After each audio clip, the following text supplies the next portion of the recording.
Hi, dear CEOs and fellow hamsters. I was chilling, watching some YouTube videos, and stumbled upon really interesting insights that might drastically change your perspective in life. Let's roll in.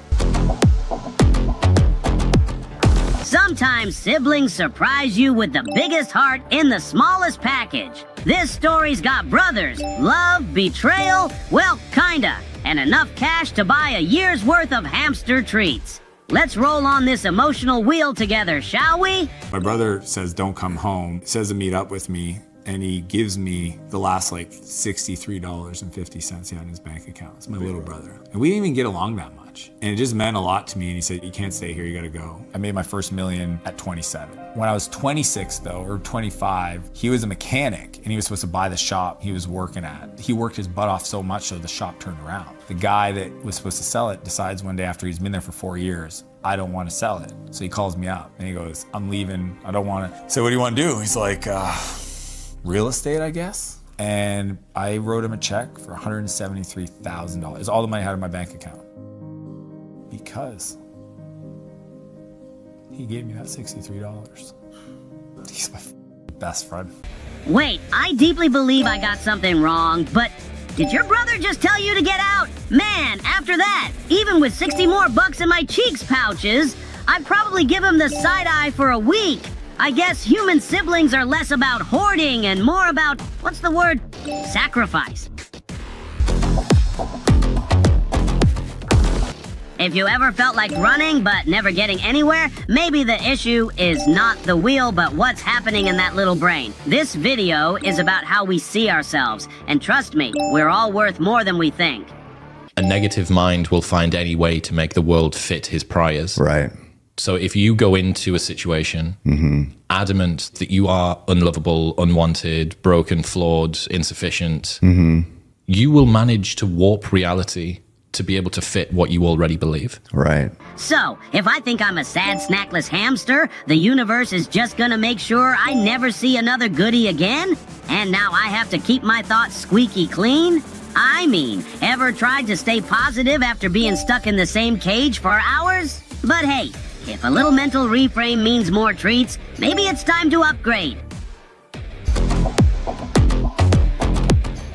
Do you remember all these Nepo babies swearing being raised in middle-class families? Turns out, they really are 2 steps ahead. Scientists discovered that where you've set up your cage could affect how much money you'll have later in life. Let's figure out how your neighbors could be your secret weapon for stacking more snacks. There was a study where they looked at kids from similar economic backgrounds, aka how much money they made growing up and then how much money they went on to earn as adults. But there was one key difference. One study group was from a town where people made more money and they interacted with more people who made more money. The other was the opposite. What was the result? The group of kids that grew up in the neighborhood with more rich people had a 33% higher income by 35. That is wild. The socioeconomic status of your own family is not the #1 indicator of your future income. In fact, it's actually this thing called economic connectedness, which means how many rich people and poor people live by you, and thus you can become friends with. So if you want to make more money, watch who you surround yourself with, but also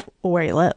Are you telling me that hanging out with fancy, well-fed hamsters makes me richer down the line? That explains a lot. Been wondering why all my friends are still living off discount seeds. Guess it's time to chat up with hamsters on the other side of the pet store.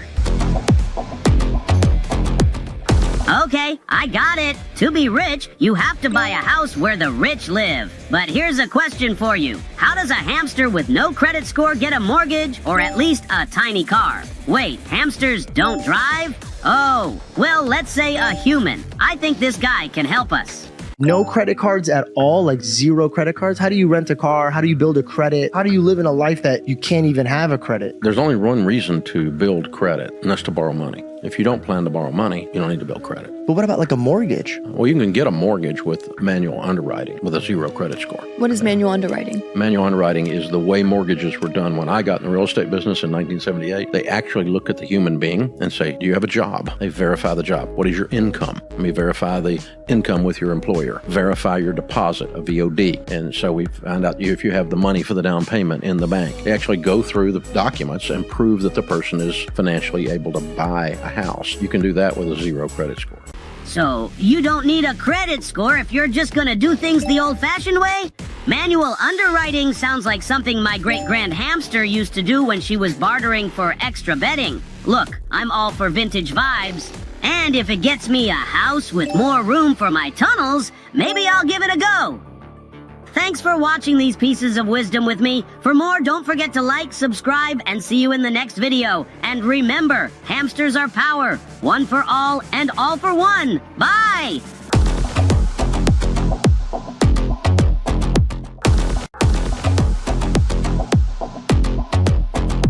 Hi, my dear CEOs and fellow hamsters. Ready to dive into some rich people drama and wisdom? Today, I'm reacting to some life-changing ideas. First, we've got a billionaire trying to tell me I'm thinking too small. Then, we're uncovering the secret to success, which, spoiler alert, isn't about having a trust fund or a fairy godmother. Grab your popcorn because it's time to learn a thing or two. So you're just chilling with your billionaire friend, minding your own business, and he casually drops, "Hey, you're thinking small!"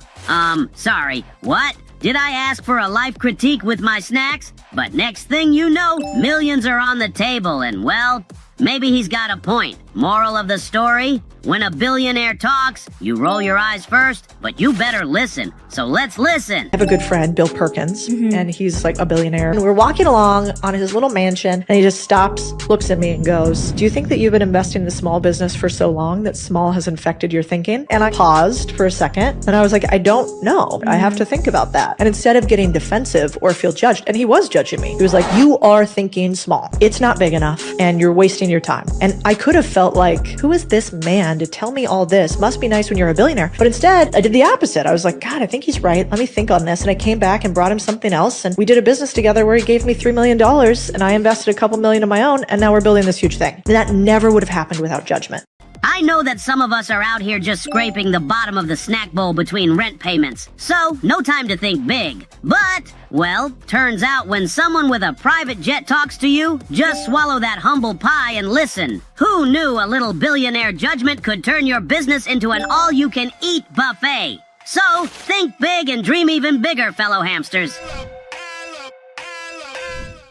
All right, let's get real about success. It's not about being some born genius rodent or unlocking secret cheat codes to the snack bar. Nope, no shortcuts here, or you'll be running on your wheel forever until you finally get nowhere. The real trick to be successful at anything? Let's dive into the next video to find out. To be successful at anything, the truth is you don't have to be special. You just have to be what most people aren't. Consistent, determined, and willing to work for it. No shortcuts. Oh, so success isn't about being special or discovering some hidden secret? What a relief. I was this close to ordering one of those Become a Millionaire in 30 Days guides. Turns out, the secret is just showing up, working hard, and staying consistent. Fun, right? It's like trying to crack open a walnut with your bare hands. Painful and slow. But hey, stick with it. And maybe we'll all be living in the deluxe cage someday. Thanks for watching, Crypto Rodents. For more wisdom, don't forget to like, subscribe, and see you in the next video. And remember, hamsters are power, one for all and all for one. Bye.